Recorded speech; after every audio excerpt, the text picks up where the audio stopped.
From CBS News Bay Area, this is the Morning Edition. Thanks for joining us this morning. We made it. It's Friday, January 12th. Ooh, let's do this.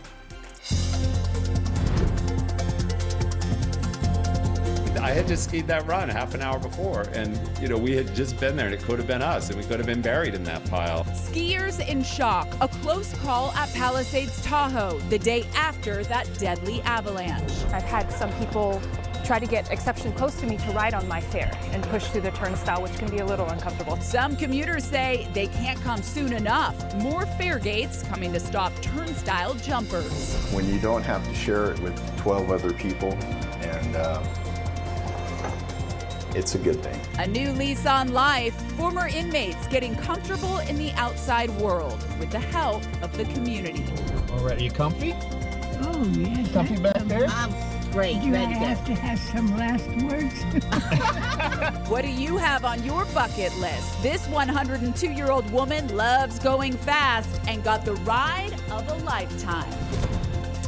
Good morning to all of you. I'm Nicole Zalumas. Bindi getting loose at 102. Yes, and as she goes around and around that track, it makes me crave like a grilled cheese sandwich and like some warm tomato soup for the rainy weekend ahead. Good morning, I'm Reed Cowan. Yeah, Bindi is the cutest. I can't wait to share that story with you this morning. I'm Gianna Franco, and we made it to Friday, you guys. Yes, we did. The weekend is here. Yay for that. So let's get a live look outside. Maybe this is your first view of your Friday. You can see Alcatraz there off in the distance. And what's also in the distance, especially with your forecast, is a little bit of rain. Not so much right now, but it is certainly on the way. And to get you ready for that wet weather, we turn to our meteorologist, Jessica Birch. Hi, Jess. Hey, good morning. Yeah, we have a cold front moving its way in as we head into this weekend's forecast.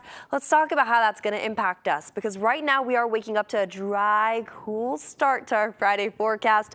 Throughout the Bay Area, we're sitting in the 30s and 40s off to a freezing, chilly start. Okay, not actually freezing. I know that's 32, but still, we're waking up to partly cloudy skies, temperatures in the mid to upper 30s. So we haven't dealt with a freeze warning recently, but the National Weather Service has issued a frost advisory for many of our inland valley areas, talking about the Santa Clara Valley, the Tri-Valley area, all the way up into our favorite wine region, Napa, Sonoma. We are off to a chilly, cool start this morning, 30s and 40s widespread throughout the Bay Area. That frost advisory will last until around 10 a.m. this morning for all those inland valleys. And another thing the National Weather Service wanted to let us know about, of course, it's the king tides. Today at 11:19, that's when our next high tide is, around 6.5 feet.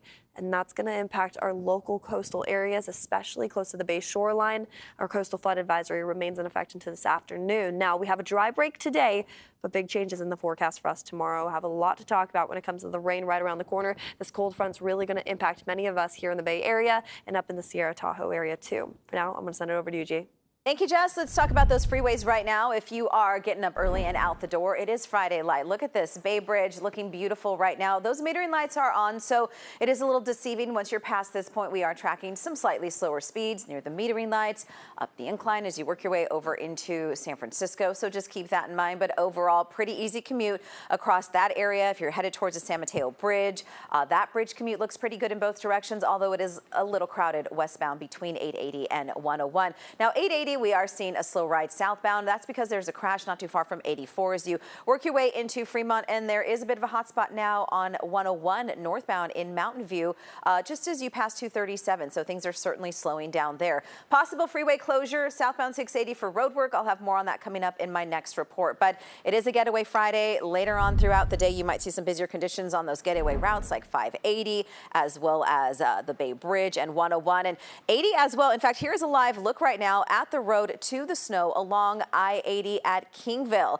Be extra careful as you hit the roadways. Plenty of people may be heading up to the mountains this holiday weekend. Right now, Caltrans has lifted chain controls along I-80 going up to the Sierra. Reed? Those live pictures, John, are so valuable because so many of you right now are probably planning your weekend and wondering to go to Tahoe or not for the weekend. We know many of you have that question in the wake of 2 avalanches there. As we look live at the slope, skiers and snowboarders are on alert. You know, fresh in our minds, of course, the tragic death of a Bay Area man and others rushed down that mountain under the force of a first avalanche. Late yesterday, word of a second collapse on the snow. That was over on the Alpine Meadows side of the mountain. In that case, nobody was hurt, but we talked to a man named Craig Hamilton. He saw the second avalanche. He says it's a warning for all of us if we plan to go to the Sierra this weekend.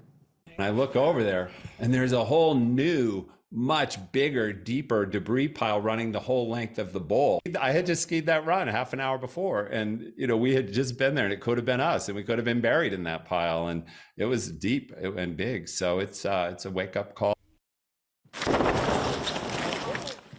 Those skiers heard what you just heard, booms. They belong to avalanche control crews trying to trigger loose snow off of the hillsides before the skiers get there. These mitigation efforts ramped up as resorts expect many visitors this weekend because of the holiday. We know many of you may travel there, so we wanted to show you some new video. It's from a helicopter pilot showing you where the first avalanche killed a 66-year-old Point Reyes man. Watch this. We had new snow last night. Now look at the right side of your screen. That to me is clearly avalanche activity that was today. That is a fresh slide right there to the right, and likely some of the avalanche control that was taking place today with crews out there trying to stabilize the hillside after last night's snow. Not only the snow that fell, but also the snow that was transported by the high winds that we saw over the Sierra. Those are all concerns in avalanche terrain. Well, those concerns he raised are being addressed. Tahoe with a team of first responders all weekend long at the ready, just in case tragedy strikes. Kelsey Thord went along with Tahoe's chief, Russell Barnum, to show how his team gets ready. Whenever an avalanche happens here in the Lake Tahoe area, multiple agencies respond and they work together to rescue victims and secure the scene. We spoke with the guys here at North Lake Tahoe Fire about how it all works. This is a backpack that you should carry in backcountry at least minimum. It carries a shovel and a probe as well. It also has an airbag. This is just some of the gear firefighters pack with them when responding to an avalanche. Russell Barnum is the assistant fire chief of the North Lake Tahoe Fire Protection District. He says most all firefighters in the area are trained in avalanche rescue. So we have a lot of different ways to get back to the patient. A lot of the times we'll use snowshoes. It all depends. Overall, Barnum says avalanches are rare, and when they do happen, they usually occur in the backcountry, not at a ski resort. The ski patrols do a lot to mitigate avalanche danger. They use hand charges, they ski cut, they go in and evaluate. There's a lot of different ways to mitigate avalanches inside the ski area. In the backcountry, that's not available. Speaking of the backcountry, viewer Stuart Bloom emailed KPIX asking, what do you do if you're caught up in an avalanche? We thought it was a really good question.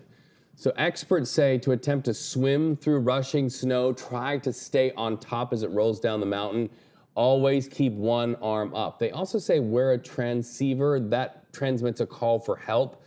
Also, before you go, keep up with forecasts in the area and avoid skiing by yourself.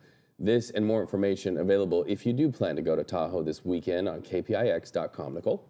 Well, back here in the Bay Area, a car chase in the North Bay ended with a police shooting and 2 people behind bars. This car crashed in a normally quiet Vallejo neighborhood, slamming into a wood fence near Sousa Way and Gateway Drive. The Napa County Sheriff's Department say it took off when police in American Canyon tried to pull it over for a code violation. It's unclear what led up to the police shooting. We're told one suspect was wounded and taken to the hospital. Officers who combed the area with canines later found and arrested a second suspect and recovered 2 guns. And a Fremont police chase came to a crashing end near the Oakland Coliseum last night. Our chopper caught a person being led away in handcuffs after a car smashed into a pylon supporting the BART airport extension.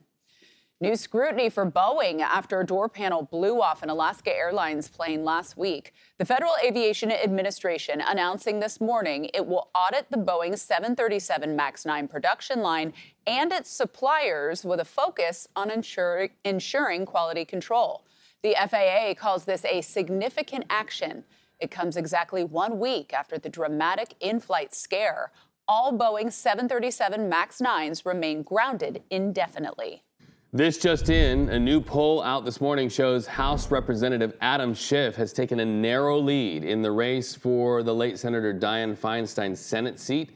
He has pushed past Representative Katie Porter, former Dodger Steve Garvey, and Representative Barbara Lee. Right now, Schiff leads the field by 4 percentage points.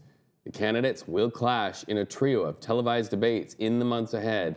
of March 5th when the primary happens. Well, to developing story right now, BART is continuing its fight against fare evasion. A new batch of fare gates will soon be installed around stations in the Bay. Sean Chitness is live from Montgomery BART station this morning. One of those stations, Sean, that's getting those new gates. Good morning.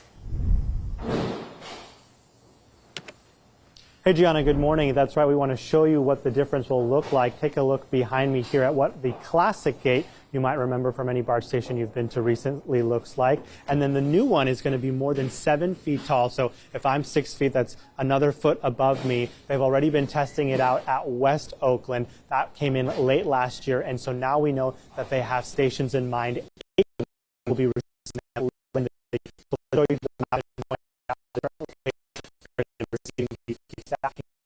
Richmond as well as Antioch. Then over in Oakland, they have one at the Fruitvale station and then also at SFO. Here in the city, there are 4 stops, including Montgomery, where we are, Powell Civic Center, and the 24th Street station. So BART says this won't be able to stop all fare evasion, but the new gates will help to stop most of them. The difference will be a drop in maintenance costs, keeping stations cleaner, and of course, increasing revenue. Riders in San Francisco say they've seen people sneak through the gates many times, getting very close to the point that it's uncomfortable, just so that someone can avoid paying the fare.